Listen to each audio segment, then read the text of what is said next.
하나님의 크신 은혜와 축복이 여러분 가운데 풍성하게 임하기를 간절히 축원합니다.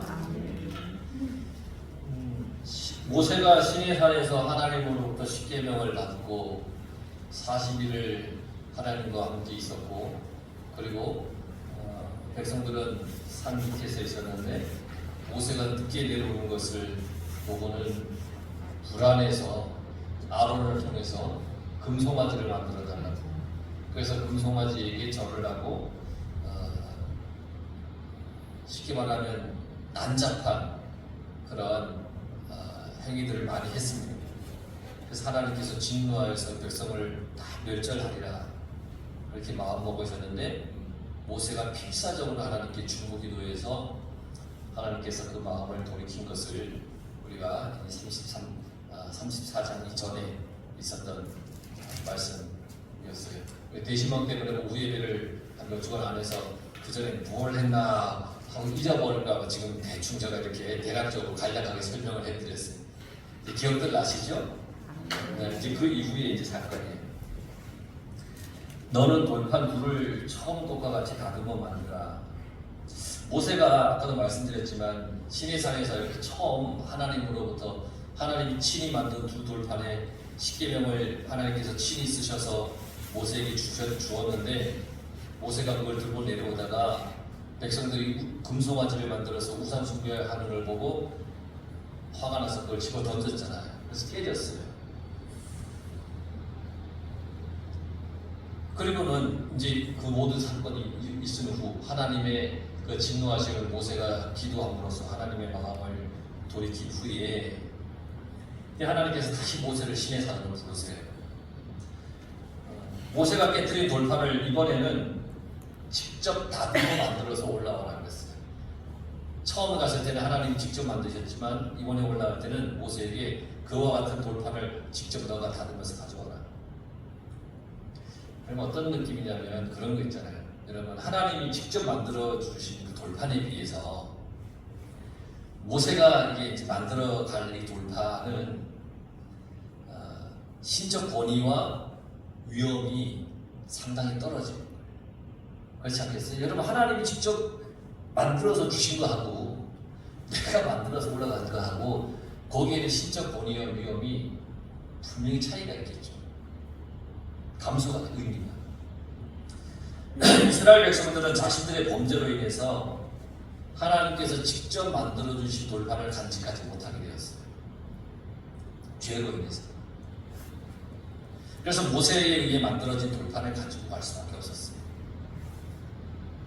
이것은 이런 거예요. 하나님께서 이스라엘의 죄악을 용서하셨지만 그럼에도 불구하고 이스라엘에게는 죄의 흔적이 그대로 남아있다는 거예요. 그 돌판을 볼 때마다 어떤 생각을 하겠어요? 우리 우상 숭배에서 하나님이 직접 만들어주신 것을 우리가 모세가 깨뜨린 게 우리가 깬 거와 마찬가지지. 맞아. 그때 이런 생각을 볼 때마다 할 거라며. 우리가 죄를 범하였을 때 회개하면 하나님의 자비로우심으로 인해서 용서함을 받아요. 하지만 죄의 흔적은 남아있어요. 그런 거예요. 우리 몸에 여러분 크고 작은 흉터가 한두 군데쯤은 있지 않습니까? 그 상처가 크고 깊을수록 그 흉터를 볼 때마다 그 흉터가 생기게 된 이유를 선명하게 우리가 떠올릴 수 있잖아요. 그런 거잖아요. 괴로워할 수도 있고. 죄도 바로 그런 것이에요. 그러니까 여러분, 하나님의 말씀에 순종하며 죄를 범하지 말아야 할 이유가 분명한 거예요. 죄를 지으면 지을수록 그 죄의 흔적은 남아있기 마련이에요. 우리는 연약해서 죄를 전혀 짓지 않을 수는 없어요. 하지만 우리 안에 성령을 의지해서 죄에 빠지지 않도록 노력해야 됩니다. 안 지을 수는 없는데 그렇다고 이척대고 그냥 에이 죄 안 지을 수도 없잖아 이러면서 죄를 짓는 것이 아니라 죄를 지을 수밖에 없는 연약한 나지만 성령의 의지에서 내가 죄를 짓지 않으려고 해야겠다 하면 몸부림치고 살아야겠다는 얘기입니다. 자, 하나님께서 2절에 아침까지 준비하고 아침에 시내산에 올라와 산꼭대기에서 내게 보이되 하나님을 만나기 위해서 시내산에 가야 됩니다. 우리가 하나님을 만나기 위해서 하나님께로 가야 합니다. 하나님께서 임재해 계신 산에서 모세를 만나기를 원하셨듯이 오늘날 나를 만나기를 원하시는 하나님께서 임재하신 그곳에 우리가 가야 합니다. 물론 하나님께서는 어떤 특정한 장소에 묶여있는 분이 아니에요. 그러니까 그런 얘기를 꼭 교회만 안 가도 되잖아요. 내가 그냥 편한 데 가서 여기 하나님 계시니까 여기서 내가 하나님 만나도 되잖아요. 물론 그것도 맞는 말입니다. 거기에 하나님 임재하시면 거기서 하나님을 만나는 겁니다. 그런데 하나님은 오늘날 우리에게 신약 시대에 들어오면서 주님의 이름으로 교회를 세우시고 그곳에 모이게 하시고 그곳에서 하나님의 말씀을 함께 나누게 하시고 그러니까 우리는 정말 하나님이 우리에게 만들어주신 이 하나님의 거룩한 교회에 우리는 나와서 하나님께 예배드리는 그러한 삶을 살아야 됩니다. 하나님은 죄로 더럽혀지고 부패한 세상과 구별된 거룩한 분이십니다. 그러니까 하나님을 만나기 위해서 나도 거룩해져야 되는 거예요. 하나님이 그걸 원하시는 거예요. 너 나를 만나기를 원하는, 너가 나를 만나고 나도 너 만나기를 원하는데 내가 거룩한 것처럼 너도 거룩해야 된다. 이걸 말씀하시는 거예요. 하나님이 신의 산에 계시다는 것은 그것은 거룩한 것이에요. 그래서 모세만 부른 거예요. 하나님께로 나간다는 것은 거룩한 하나님을 만나기 위해 나도 거룩하게 살아야 한다. 그런 말씀이에요. 하나님은 우리가 거룩하게 살길 바라세요. 3절을 보세요. 아무도 너와 함께 오르지 말며 온 산에 아무도 나타나지 못하게 하고 양과 소도 산에서 먹지 못하게 하라. 이곳을 하나님께서 거룩한 곳으로 삼으셨어요. 이미 백성들은 죄가 많아요. 그러니까 죄가 많은 그들은 오지 말라는 거예요. 모세, 너가 내 말에 순종해서 너가 거룩하게 되어 지금 나에게 와. 이렇게 말씀하시는 거예요. 처음 시내산에 오를 때는 아론과 함께 하였고 제사장과 백성들은 경계를 넘지 못하게 했어요. 그게 창세기 19장에 나와요. 처음 시내산에 오를 때. 아론이 산 꼭대기까지 같이 간 것이 아니에요. 아론도 어느 정도 선까지만 갔지 더 이상 가지 못했어요. 그런데 이번에는 아예 누구도 심지어 아무것도 모르는 짐승까지도 접근하지 못하게 했어요. 짐승까지. 이미 이스라엘 백성들은 금송아지 무상으로 인해서 죄의 때가 가득 묻어있죠. 그렇기 때문에 거룩한 하나님의 땅에 발을 들일 수가 없는 거예요. 거룩하지 못하면 하나님 앞에 갈 수가 없었어요. 우리가 세상에서 죄와 못하며 산다면 결코 하나님께 나아가지 못해요. 교회에 오긴 오지만 내가 여전히 죄와 겉에 산다면 그 속에는 하나님이 거하시지 않는다는 거예요. 신앙생활을 한다고 하지만 여전히 죄에 속해 있으면 하나님은 우리를 가증하다 할 거예요. 겉은 하나님 믿는 신앙생활하는 사람 같은데 속은 죄악으로 가득한 걸 보면서 하나님은 가증하다 하실 거예요. 세상에 부정한 것과 다를 바가 뭐가 있냐 그렇게 말씀하실 거예요. 그러니까 하나님을 믿고 살기로 작정했다면 우리는 죄를 멀리 해야 됩니다. 자신을 거룩하게 구별해야 됩니다. 내 생각도 행동도 삶의 태도도 하나님을 닮아야 됩니다. 오늘 오전에 말씀드렸잖아요. 온전해지고자 하는데 하나님을 닮으라는 거예요. 선하다고 했냐? 하나님밖에 선하신 분 없다. 그건 뭐냐? 너가 하나님 닮아야 된다. 그렇다고 말씀드렸잖아요. 그러니까 우리의 삶의 모든 태도도 하나님을 닮아가야 되는 거예요. 그래야 거룩해진 거예요. 시편 24편 3절 4절에 여호와의 산에 오를 자 누구며 그의 거룩한 곳에 설 자가 누구인가? 곧 손이 깨끗하며 마음이 청결하며 뜻을 허탄한 데 두지 아니하며 거짓 맹세하지 아니하는 자로다 하셨습니다. 거룩해야 하나님 산에 가는 거예요. 거룩해야 되는 거예요. 자, 모세가 4절에 모세가 돌판 둘을 쳐온 것과 같이 깎아 만들고 아침에 일찍 일어나 올라갔다고 했습니다. 모세는 하나님 말씀에 순종했습니다. 아침 일찍이 가지고 올라오라. 그러니까 아침 일찍이 가지고 올라갔습니다. 하나님께서 하라고 하는 대로 했습니다. 그러니까 5절에 구름 가운데 하나님이 계시죠? 하나님이 임재하심의 상징이에요. 구름 가운데. 성경은 구름, 불, 폭풍우, 또 세미한 음성 이런 것들로 하나님이 임재를 나타내는데 시내산에서 하나님이 구름 가운데 임재하셨어요. 구름. 그리고 5절 계속 보면 그와 함께 거기 서서 여호와의 이름을 선포하실세. 선포하셨다고 하는 것은 하나님께서 이스라엘 백성들에게 하셨던 약속을 성취할 거라는 강력한 하나님의 뜻이에요. 내가 너희에게 한 약속 내가 반드시 이룰 거야 라고 하는 하나님의 강력한 뜻이에요. 모세에게 하나님은 그들의 조상에게 하셨던 모든 약속을 이룰 거라고 말씀하셨어요. 우리 아까도 우리가 복음성가 불렀잖아요. 우리에게 약속하셨던 그 약속 이후로도 영원토록 지켜주시는 분이 하나님이시라는 거예요. 그걸 모세에게 다시 기억나게 하는 거예요. 모세, 너희가 죄를 지었지만 너가 그렇게 중보해서 내가 마음을 돌이켰다. 잊지 말아라. 내가 너희를 약속의 땅으로 인도할 것이고 너희 자손이 바다에 모래하는 것 같이 하늘의 별과 같이 많아질 것이다. 지금 이 시내산에 있는 것은요, 이 출애굽에서 애굽 땅에 나와서 몇십 년 지나서가 아니에요. 3개월. 이 3개월 안에 있는 얘기예요. 지금. 그러니까 앞으로 40년을 광야의 길을 걷고 가나안을 들어가야 될 텐데 내가 너희와 함께 할 거라는 그 약속을 다시 한번 상기시켜 주는 거예요. 하나님은 우리에게 하신 구원의 약속을 늘 기억하도록 하십니다. 그리고 우리는 기억하며 살아야 됩니다. 그래서 이 세상을 살아가는 동안 우리에게 염려 근심에서 벗어날 수 있게 해주시는 거예요. 하나님이 나를 구원해 주실 거예요. 구원해 주시지. 믿어. 분명히 믿어. 최후 승리를 해줄 믿어. 라는 이 믿음과 구원의 확신이 있으면 세상을 살아가는 동안 염려 근심에서 우리는 자유로울 수 있다는 거예요. 덤벼라. 하나님이 나를 구원하실 거야. 나는 확신해.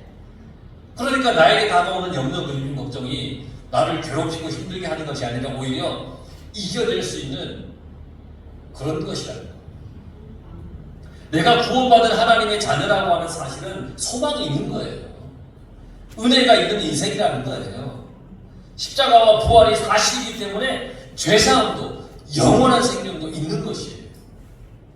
이것이 우리의 소망이고 은혜입니다.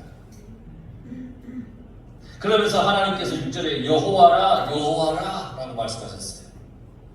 하나님을 다시금 소개해 주시는 거예요. 다시금. 여호와 하나님은 세상의 구원자이고 통치자이십니다. 이 여호와라. 내가 구원자고 통치자다. 출애굽기 3장 14절에 보면 하나님께서 호렙산에서 모세를 처음에 불러요. 호렙산에서. 그리고는 하나님께서 모세가 내가 뭐라고 불러야 되는데 이름이 뭐지요? 그러니까 하나님께서 뭐라고 해요? 내 이름이 뭐냐면 나는 스스로 있는 자다. 이렇게 하나님의 이름을 모세에게 가르쳐 주었어요. 그 하나님께서 지금 모세에게 다시금 자신의 이름을 강조하며 나타냈어요. 여호와라. 모세는 처음 하나님을 만났을 때를 기억했을 거예요. 맞아. 처음 만났을 때 하나님은 스스로 있는 자라고 하셨지. 이 하나님이 나를 구원하시고 이 세상을 통치하시는 분이야. 맞아. 하나님의 이름이 그런 이름이야. 다시금 기억했을 거예요. 하나님은 자신이 어떤 분인지를 말씀하고 계세요. 이름을 가르쳐 주었어요. 그리고 그 이후에 자비롭고 은혜롭고 노하기를 더디하고 인자와 진실이 많은 하나님이라 하나님에 대해서 아주 세세하게 가르쳐 주었어요. 노하기를 더디한다 그랬어요. 더디한다고 하는 것은 인간의 죄악에 대해서 참고 참으시는 하나님의 인내와 사랑을 얘기하는 거예요. 지금 이스라엘의 죄가 많잖아요. 지금 출애굽에서 3달밖에 안 됐는데도 막 하나님 보실 때 이 멸절할 수밖에 시킬 수밖에 없는 죄를 짓고 또 짓고 또 짓잖아요. 그런데 하나님은 그럼에도 불구하고 참아주시고 인내하고 사랑해 주신다는 거예요. 내가 그런 하나님이다. 이렇게 자비롭고 은혜롭고 노하기를 더디하고 인내와 진실이 많은 하나님께서 그 인자를 천대까지 베풀며 악과 과실을 그리고 죄를 용서하시겠다는 거예요. 하지만 그 뒤에 또 하나님께서 뭐라고 말씀하셨냐면 벌을 면제하시지는 않고 아버지의 악행을 자손 3, 4대까지 보호하리라. 이게 사랑의 하나님이 동시에 공의의 하나님이신 거예요. 우리를 끝까지 사랑하시는 하나님이시지만 여전히 죄에서 벗어나지 못하고 죄에 거하여 있으면 공의로 심판하시는 하나님이세요. 인자를 베푸는 대상은 범죄했을 때 자기의 죄를 회개하며 하나님께 용서를 구하는 자예요. 그에게 인자를 베푸세요. 회개하고 하나님께 용서를 구하는 자. 형벌을 받는 자는 죄를 범하고도 끝까지 회개하지 않는 자예요. 여러분, 회개하여서 하나님의 인자를 베푸시는 그런 대상이 되시길 바랍니다. 끝까지 죄 없는 척, 아닌 척 그렇게 해서 영원한 형벌에 거하지 말란 말이죠. 하나님은 인자와 자비가 풍성하셔서 비록 죄를 범한다 해도 회개하면 용서하시고 천대까지 은혜를 베풀어 주신다는 거예요. 그러나 범죄하고도 회개하지 않으면 공의의 하나님께서 자손 3, 4대까지 벌을 내리신다는 거예요. 3, 4대까지 인자는 왜 1000대까지 하고 왜 벌은 3, 4대까지 약하게 하십니까? 벌도 1000대까지 하시지. 그럴지 모르는데 여러분 3, 4대만 멸절하면 그 집안은 없어집니다. 무슨 얘기인지 알죠? 무서운 얘기인 거예요. 3, 4대 여러분 4대까지 사는 집이 있어도 5대까지 사는 집 봤어요? 거의 없어요. 고조 할아버지하고 손주까지 살 수 있어요. 간혹. 이 4대까지. 3, 4대 벌하시면 어떻게 되겠어요? 없어져. 무서운 거예요. 인자는 1000대까지면 벌은 3, 4대까지면 아니 그거에 비해서 가볍네? 천만의 말씀. 그리고 또 하나 1000대나 3, 4대를 문자적인 의미로 해석하지 않고 하나님의 진노에 비해서 은혜가 필요할 수 없을 만큼 크다고 하는 것 또한 나타내는 거예요. 하나님의 은혜가 큰 거예요. 죄인을 향한 하나님의 은혜는 진노에 비해 더할 나위 없이 크다는 거예요. 하나님의 은혜. 그래서 회개하여 돌아오기만 하면 하나님께서 은혜를 베풀어 주십니다. 하나님은 우리가 죄를 범하면 진노하시고 때로는 심판하기도 하지만 회개하면 죄의 크기와 횟수에 관계없이 얼마든지 우리를 용서해 주십니다. 간혹 그래, 난 죄를 너무 많이 졌다. 인간이 용서할 수 없을 만큼의 큰 죄를 졌다. 그래서 나는 하나님 앞에 나가면 안 된다. 혹시 주위에서 누가 그러걸라. 하나님은 죄의 크기와 횟수에 관계없이 하나님께 나아가는 자에게 은혜를 베풀어 주신다. 꼭 가르쳐 주십시오. 분명히 전도하다 보면 그런 사람이 있어요. 난 죄 많아서 못 나가. 그래서 오래는 거야. 그러십시오. 그래서 내가 당신 지금 데려가려고 하는 거야. 그러십시오. 하나님은 그런 분이신 거예요. 여러분 전도하다가 난 죄 너무 많아 못 가 하면 거기에 딱 뭐라고 얘기해야 되지? 걸릴 때가 많죠? 오늘 문제가 해결됐어요. 하나님은 죄의 크기와 횟수에 상관없이 회개하는 자를 용서하시고 은혜를 베풀어 주십니다. 더 나아가서 하나님은 죄인이 회개하기도 전에 찾아오셔서 회개하고 은혜를 받으라고 초청하시기까지. 에스겔서 18장 31절에 나왔습니다. 그러니 죄인이 구원에 이르지 못하는 것은 뭐냐면 하나님의 인자와 자비가 부족해서가 아니에요.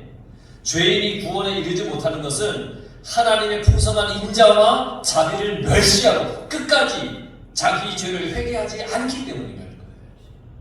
우리는 연약해요. 범죄할 때 할 수 있어요. 하지만 그 범죄했을 때 회개를 신속히 해야 됩니다. 그래서 죄사함을 얻고 하나님이 주시는 은혜를 풍성히 받아 누려야 되는 거예요. 아까도 우리가 읽었지만 7절에 아버지의 악행을 자손 3, 4대까지 보험하리라 그랬어요.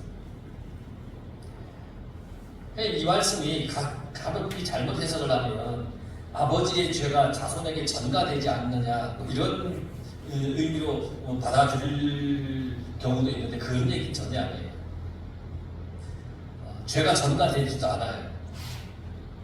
그건 옛날 구약의 유대인들이 가졌던 잘못된 사상인 것이고 악인의 죄가 그 자손에게까지 악한 영향을 미치게 된다는 얘기예요. 아버지의 죄가 자손에게 전가된다는 게 얘기가 아니라 이 아버지의 악행이 자손 3, 4대까지 보응한다는 것은 자손이 아버지의 그 죄악에 대한 영향을 받는다는 거예요. 사람은 아버지를 보고 많이 자랐지 않습니까? 부모를 보고 그 영향이 아주 큽니다. 죄만 지는 아버지를 보고 자라면 죄에 대한 생각을 하게 돼요. 아버지가 저렇게 살았으니까 나도 이렇게 살아도 되지? 뭐 이렇게 생각을 합니다. 그렇게 사는 게 당연하다고 여기기도 해요. 어떻게 증명할 수 있느냐면 많은 경우에 아버지의 직업을 아들이 닮아 답습하는 경우들이 참 많아요. 그러니까 왜냐하면 아버지의 영향을 받는 거죠. 물론 아버지의 죄를 보고 자신은 그렇게 하지 말아야겠다라고 하는 자식 또한 많아요. 근데 이 말씀의 중심은 뭐냐면 죄가 끼치는 영향에 대해서 얘기하는 거예요. 아버지가 악행을 저지르면 자손들도 영향을 받는다. 나의 죄가 나의 잘못이 나로 끝나는 것이 아니라는 무거운 마음을 가져야 되는 거예요. 내가 죄를 짓거나 내가 잘못을 하면 나로 끝나는 것이 아니라 이것에 어느 누구의 영향을 받아서 그도 죄의 길로 내가 끌고 갈 수 있다고 하는 무거운 마음을 가지라는 거예요. 나의 자손에게 악한 영향을 끼치지 않도록 죄를 멀리하고 거룩한 삶을 살라는 거예요. 그러니까 8절에 모세가 큰 땅에 엎드리며 경배했다고 했어요. 엎드렸다는 것은 경외심으로 인해서 머리를 숙인 거예요. 몸을 숙인 거예요. 하나님께서 그의 이름을 선포하신 후에 인간이 할 수 있는 것은 유일한 일은 엎드려 하나님께 경배하는 것밖에 없어요. 그러니까 모세가 9절에 내가 은총을 입었거든 하고 하나님께 기도하잖아요. 은총을 입었거든. 하나님께서 은혜를 주셨다고 하시는 그 약속을 힘입어 드리는 기도예요. 내가 은총을 입었거든. 하나님 나에게 은혜를 주셨으니 그 은혜에 힘입어 내가 기도합니다 라는 얘기예요. 하나님의 말씀과 약속을 힘입어 기도하는 그 기도에는 힘과 능력이 있습니다. 하나님의 은혜를 힘입어 기도하시길 바랍니다. 우리도 우리의 기도가 나의 생각과 계획을 일방적으로 하나님께 아뢰는 그런 기도가 아니라 하나님의 말씀을 믿고 의지하여 드리는 기도로 해야 하는 거예요. 그래서 모세가 왜 우리와 동행하옵소서. 우리 중에 계십시오. 우리의 중심이 되어 주십시오. 이런 뜻이에요. 내 중심이 되어 주십시오. 하나님 내 삶의 중심이 되어서 항상 하나님과 함께 내가 있길 원하고 하나님 나와 함께 계셔 주십시오. 나의 모든 것의 중심이 하나님이어야만 합니다. 그러기를 바라는 고백이고 원함. 주의 기업으로 삼으소서. 주의 소유가 되길 원합니다. 주님의 백성 되기를 원합니다. 내가 주님의 소유 되기를 원하고 그렇게 바라는 거예요. 주님께 나를 다 내려놓는 거예요. 주님께서 주인이 되시는 인생이 가장 복된 인생이잖아요. 하나님은 우리의 죄를 용서하시는 분이에요. 자신의 죄를 회개하고 은총을 구하는 자에게 사랑과 은혜를 베풀어 주십니다. 하지만 그 사랑과 은혜를 끝까지 회개하지 않으면 하나님의 자비를 멸시하는 자에게는 하나님이 용서를 주지 않아요. 하나님의 사랑과 은혜는 독생자를 희생시키시는 그 아픔을 통해서 우리에게 주어진 거예요. 그러니 만약 죄를 범했을 때 우리는 겸손히 주님 앞에 나가서 통회하고 자복하고 하나님의 자비와 은총을 구하여야 됩니다. 하나님은 우리의 영원한 구원자이고 복이시기 때문에. 그러니 여러분, 하나님 우리 안에 믿음 안에 날마다 감사와 기쁨으로 살아가시길 간절히 바랍니다. 기도하겠습니다.